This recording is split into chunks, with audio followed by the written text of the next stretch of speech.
Buenos días. Muchas gracias por la oportunidad y sobre todo agradecerles la presencia de ustedes aquí en el día de hoy. Como se mencionó, me corresponde el manejo quirúrgico de los pacientes con enterocolitis necrotizante. Esta es una enfermedad devastadora de los bebés y la urgencia gastrointestinal más frecuente en los recién nacidos. Se caracteriza por necrosis del intestino, que afecta sobre todo el ilion y el colon. Las manifestaciones clínicas son muy variables. En los casos menores, menos severos, va a haber una inflamación leve de la pared intestinal con distensión abdominal y pocas manifestaciones sistémicas. Pero en los más afectados podemos tener necrosis de todo el intestino, de toda la pared, con perforación, con graves manifestaciones sistémicas y hasta muerte. Históricamente, el tratamiento quirúrgico de esta patología cobró importancia en los años 70 con el establecimiento de las unidades de cuidados intensivos neonatales. Los prematuros que antes fallecían sin desarrollar esta enfermedad intestinal empezaron a sobrevivir. Han transcurrido casi 50 años y nos enfrentamos a bebés cada vez menos maduros al nacer, que son capaces de sobrevivir gracias a los increíbles avances de la neonatología. Uno de los problemas que esto favorece es el desarrollo de NEC. Grandes avances se han hecho en la prevención de esta enfermedad, de lo cual ustedes escucharán en la próxima charla, pero el hecho es que aún es la urgencia quirúrgica intestinal de mayor importancia en los bebés. En la actualidad, entre 20 y 40% de los que la padecen requieren cirugías. Gracias. En relación al manejo quirúrgico, tocaré los siguientes puntos.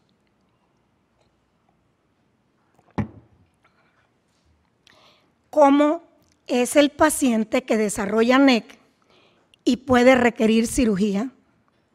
Es un bebé similar al de otras patologías quirúrgicas neonatales. Ciertamente, es un paciente muy enfermo con otros problemas inherentes a su inmadurez y con presencia de otras patologías. ¿Cuáles son los problemas que caracterizan la mayoría de estos pacientes al enfrentar una cirugía? ¿Quiénes la requieren? ¿En qué momento? ¿Cuáles van a ser las indicaciones? ¿Cuáles van a ser las metas del cirujano cuando los trata? ¿Qué clase de procedimientos se les pueden ofrecer y cuáles serían sus resultados? Veamos cómo es el paciente que la desarrolla. Estas son las cifras. La mayoría son pretérminos y entre más inmaduros y la frecuencia y la mortalidad van a ser mayores. Este es el paciente con que nos encontramos cuando tienen que ser intervenidos. Un grupo menor, que es el de los a término con NEC, presentan muchas comorbilidades, pero en las que la desarrollan después de los 7 días de vida, sufren de cardiopatías, requieren cateterización de la arteria umbilical y en general tienen disminución de la irrigación esplácnica, aumenta la mortalidad. ¿Quiénes requieren cirugía? Se considera que la perforación intestinal es la indicación absoluta. pero lo ideal es operar al paciente antes de que se perfore, pero cuando ya tiene necrosis intestinal. Y quizás este es mi mensaje más importante hoy. Hay que operar estos pacientes idealmente antes de la perforación cuando tienen necrosis intestinal. No una cosa tan sencilla. Hay que recordar que la presencia de neumatosis, sobre todo la linear que ustedes ven allí marcada, es diagnóstica, pero no es una indicación para operar. Y cuando recibimos estas radiografías, que nos las mandan en una imagen de WhatsApp, vemos claramente el neumoperitoneo en cada una de estas imágenes. Pero no siempre es tan fácil. Sabemos la importancia de las radiografías para el diagnóstico y el seguimiento de esta evolución de estos pacientes. En este artículo se debaten inquietudes acerca de la dificultad que puede haber para detectar la presencia de neumatosis, de neumoperitoneo, de aire libre en la porta y otros hallazgos en estos casos. Y se sugiere que para mejorar esta capacidad de diagnosticar estas alteraciones en neonatos de alto riesgo para NEC, las imágenes sean revisadas por varios especialistas y el radiólogo, así como que está indicado efectuar un ultrasonido. ¿Cuál es el papel del ultrasonido? Para el diagnóstico temprano, para el pronóstico, para las reevaluaciones en busca de signos de necrosis intestinal, en hospitales con radiólogos ultrasonografistas de niños, parece adquirir importancia. Con el ultrasonido se puede detectar aire en la porta, asas de paredes engrosadas sin peristaltismo, colecciones que no pudieran ser tan sencillas de ubicar o que no se ven en las simples radiografías. Y la imagen indiana que ustedes ven allí marcada se encuentra en el ultrasonido cuando hay necrosis intestinal, algo que no se ve en las radiografías. Sabemos que cuando ocurren la o las perforaciones, el paciente se deteriora rápidamente, por lo que detectarlas es imperativo. Pero hay que tener claro que si no hay aire libre, esto no indica que no hay una perforación. Recordar que hay un porcentaje variable de pacientes con perforación sin neumoperitoneo, y esto es debido a que la perforación puede estar contenida sin aire libre.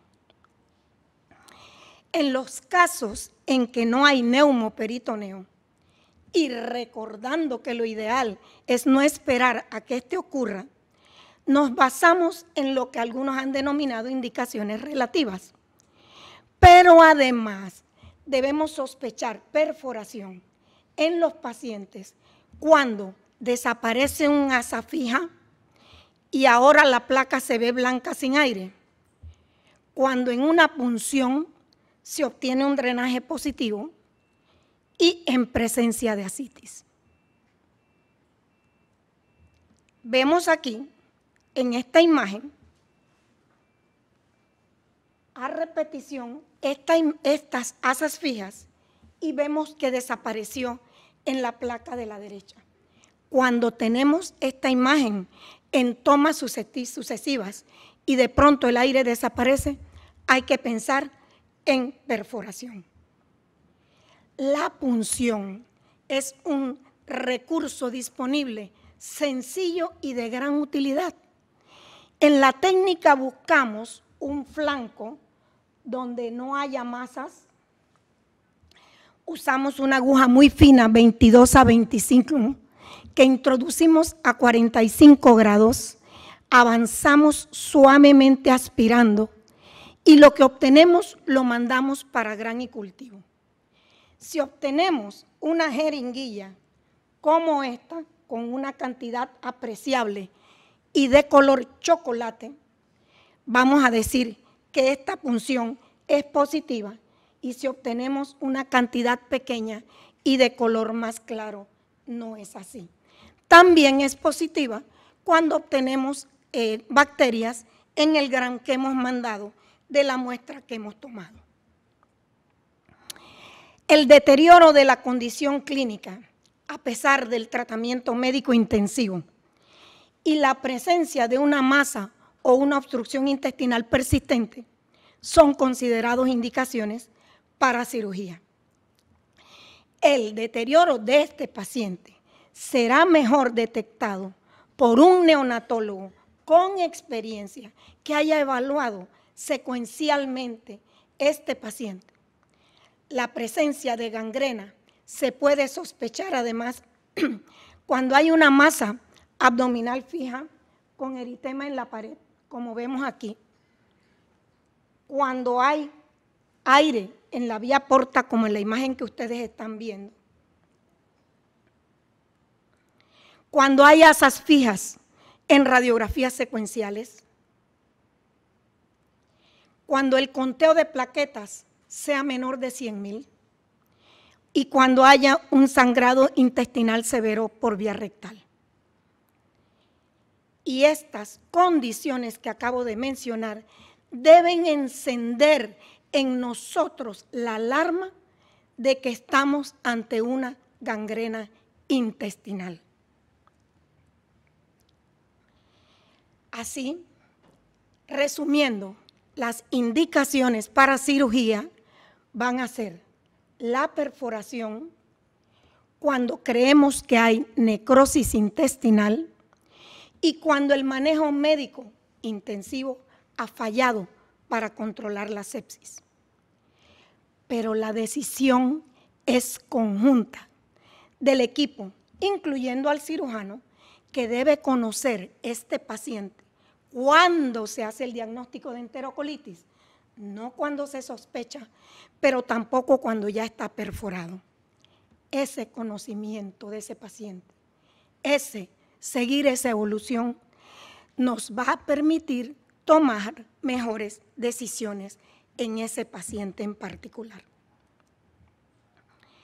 El reto para el cirujano es definir el momento para intervenir el paciente cuando éste llega y escoger el mejor procedimiento en ese particular paciente en el momento en que se le ofrece la cirugía. Nada fácil, pues no podemos olvidar la seriedad de la situación. Hay que definir si su condición le permite a este paciente ser trasladado a un salón de operaciones. ¿Tiene posibilidades de sobrevivir a una cirugía? La primera decisión va a ser si le ofrecemos un drenaje a la izquierda o una cirugía. La decisión de efectuar un drenaje va a depender de la condición del paciente y las facilidades de que se disponen para tratarlo. No podemos decir que en todos lados va a ser lo mismo. En un paciente casi moribundo, muy distendido, difícil de ventilar, sin disposición inmediata de un salón de operaciones, este drenaje que se efectúa con anestesia local en la incubadora puede permitir la estabilización para ofrecerle posteriormente una cirugía. En realidad, no se ha podido establecer que el drenaje peritoneal sea superior a la laparotomía en cuanto a mortalidad, pero lo cierto es que los más graves, inestables y prematuros irán a un drenaje. Luego del drenaje, debe considerarse una cirugía a las 24 o 48 horas de efectuado este. Si el drenaje reemplaza la cirugía como un procedimiento definitivo, es otro tema controversial. Cuando el paciente no mejora después de 48 horas y lo intervenimos, sería lo que denominamos una cirugía de rescate. Interesante que cuando se comparan los sobrevivientes entre los que son drenados y van a cirugía y los que solo son drenados, los que van a cirugía tienen más incidencia de síndrome de intestino corto y sus consecuencias son de tomar en cuenta, pues sabemos las dificultades y complicaciones del manejo del síndrome de intestino corto. Quizás podríamos explicar esto diciendo que en realidad hay más intestino que se recupera en los pacientes que son drenados y mejoran y tenían probablemente más posibilidades de sobrevivir y una patología menos grave que aquellos que van al salón y es el cirujano el que decide si ese intestino hay que removerlo o no. También, claro, cuando este paciente se drena, mejora y presenta un cuadro obstructivo posteriormente, va a ser operado, pero cuando esto se hace, va a hacerse muchos días después en un paciente en condiciones totalmente diferentes.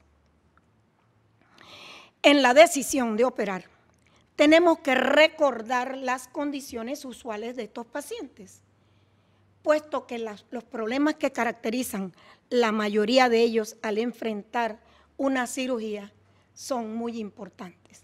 El caso clásico es el paciente pretérmino, con enfermedad pulmonar, con inestabilidad cardiovascular, séptico, ductus arterioso permeable, cuya distensión abdominal aumenta la presión intratorácica con las consecuentes resultados en la ventilación, atelectasias, la resucitación que es necesaria en estos pacientes, inclusive nos los puede llevar a un edema pulmonar. ¿Y cuál es el manejo anestésico? Extremadamente difícil, es complejo.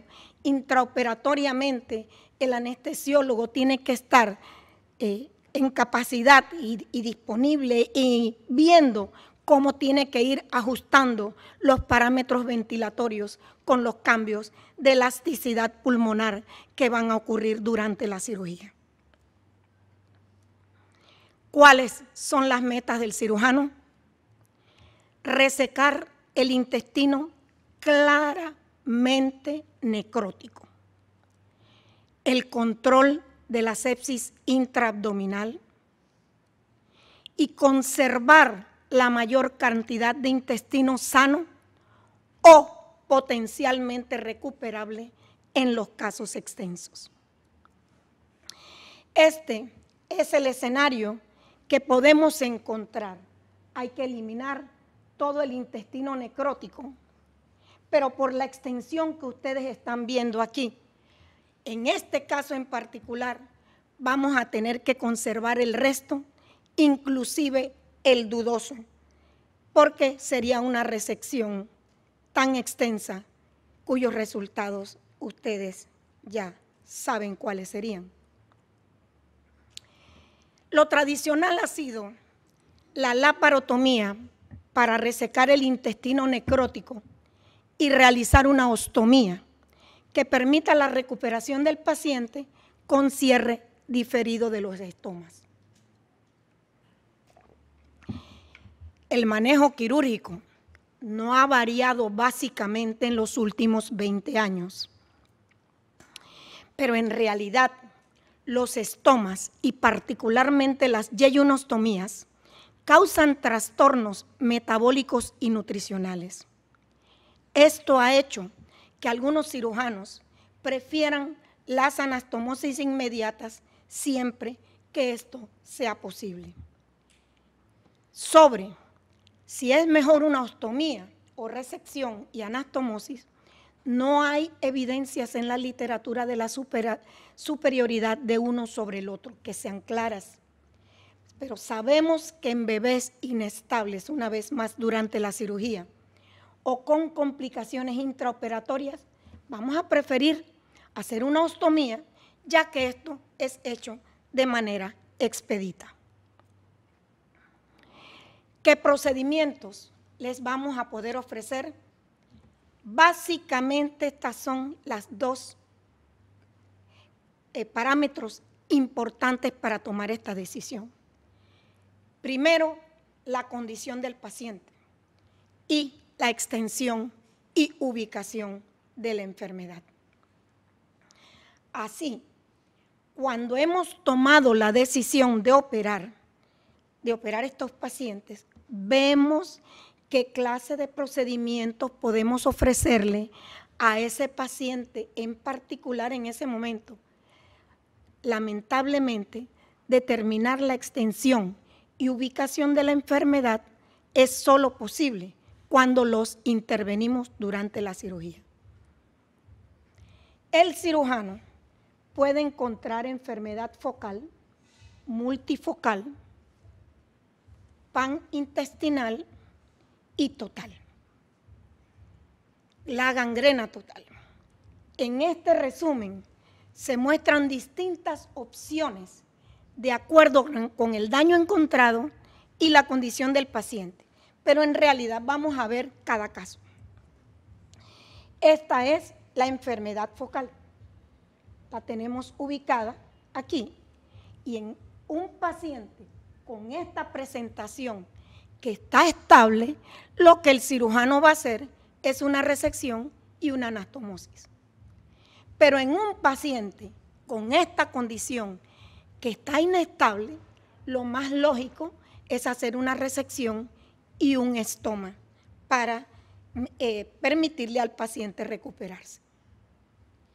En el paciente con enfermedad multifocal ocurre algo muy similar. Si el paciente está estable, pero en este caso tomar en cuenta que el intestino distal esté viable porque vamos a hacer una anastomosis y tenemos que tener un intestino distal sano, va a ser la resección y la anastomosis.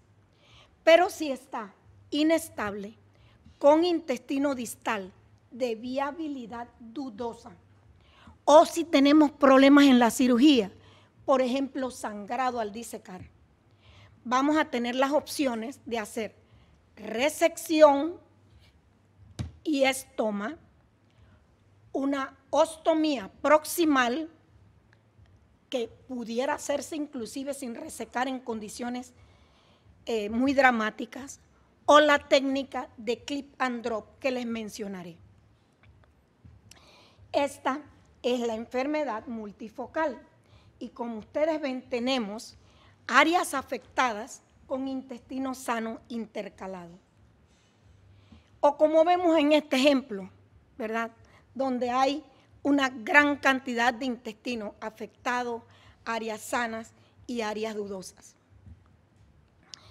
Las imágenes estas, tomadas de la publicación inicial sobre la técnica de clip and drop, o resecar, ligar, engrapar, ligar, dejar caer, nos muestran el principio utilizado con pacientes inestables con múltiples áreas afectadas, en las que la meta es eliminar las áreas necróticas, pero no vamos a hacer ni anastomosis ni ostomías, sino a resecar lo lesionado nada más, y a las 24, 48 horas, si su condición ha mejorado, se reopera el paciente y se efectúan las anastomosis u ostomías necesarias.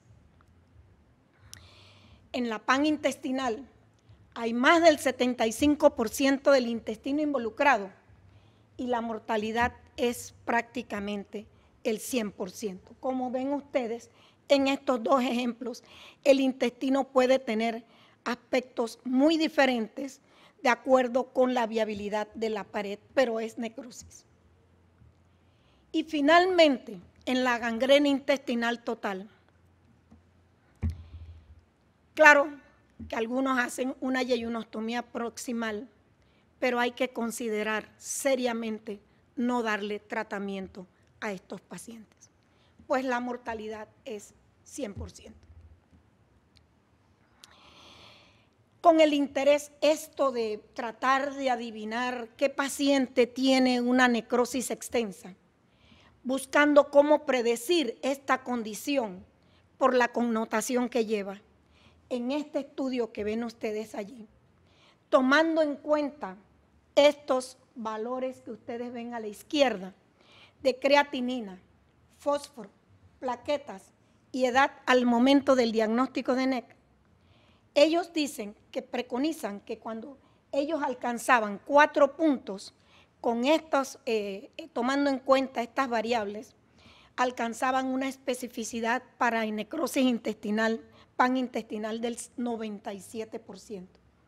Pero yo tengo un interés especial en mostrarles a ustedes esta diapositiva, pues quiero que noten que en este estudio un valor de plaquetas menor de 80.000 daba 2 de los 4 puntos.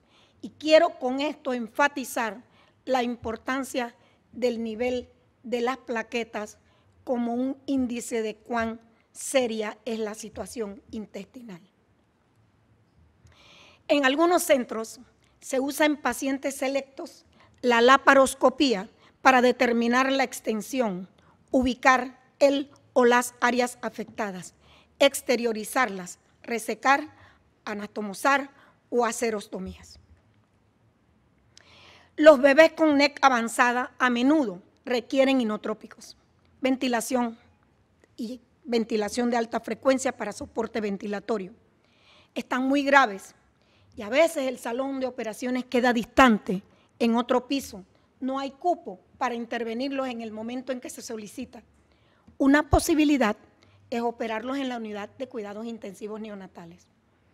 En esta publicación del Great Ormond Street encontraron que de 182 pacientes que ellos trataron e intervinieron, a 15 de esos 182 los operaron en la unidad. Y lo que encontraron en esos 15 pacientes fueron los siguientes hallazgos. En 5 había necrosis intestinal total, en 4 había enfermedad multifocal y 6 tenían enfermedad focal.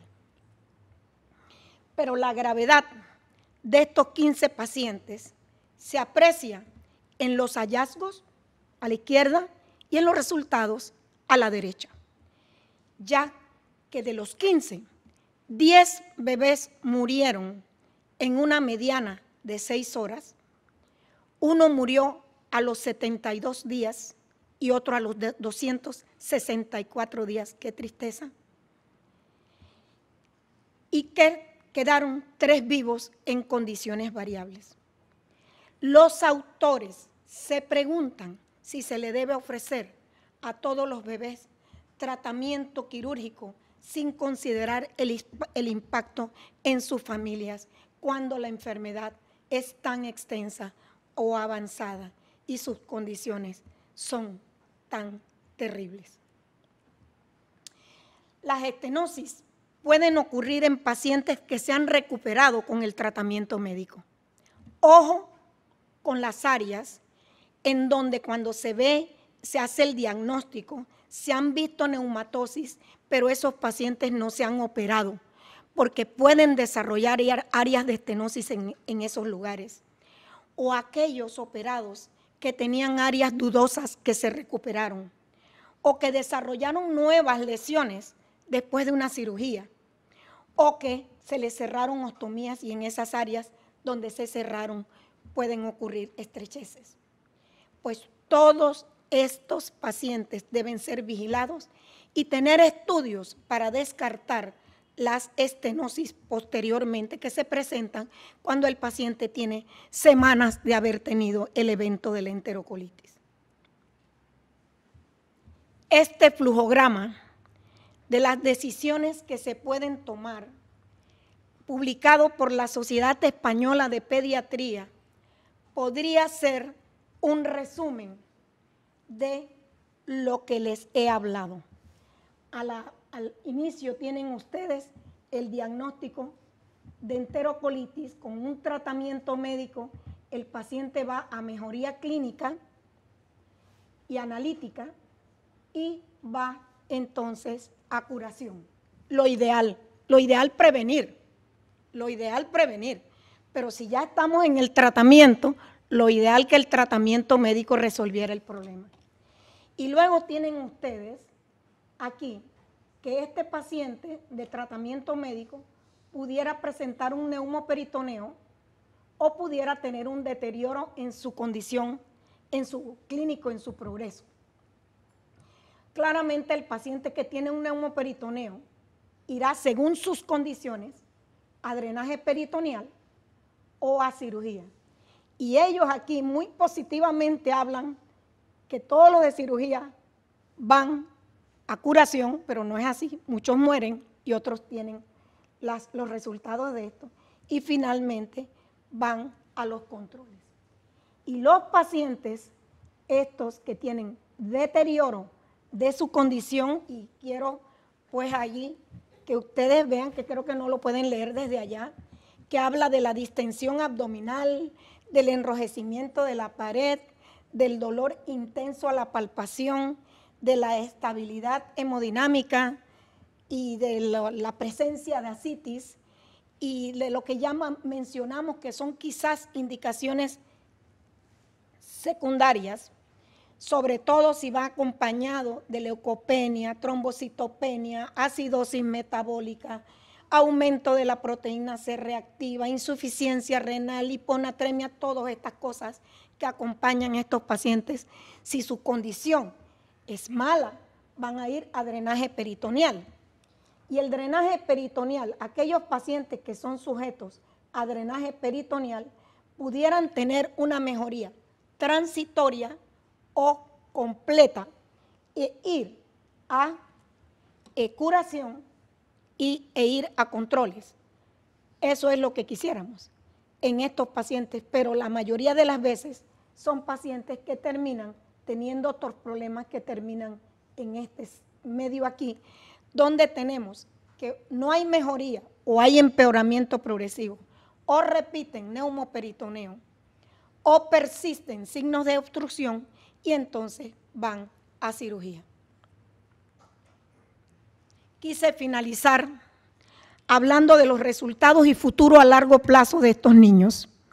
Desafortunadamente, la asociación definitiva del tipo de procedimiento quirúrgico con resultados a largo plazo no se ha determinado. ¿Cómo se concluye en este análisis de la American Pediatric Surgical Association? Los sobrevivientes podrán presentar disfunción intestinal desde malabsorción hasta síndrome de intestino corto. Y en ellos pareciera haber, como ya hemos mencionado en otros problemas, un mayor porcentaje de pacientes con déficit en el desarrollo neuronal. El resultado de las cirugías va a depender del intestino remanente y de su capacidad para absorber los nutrientes. Y yo agregaría, y de una gran cantidad de factores, muchas veces únicos para cada uno de estos pacientes. Muchas gracias.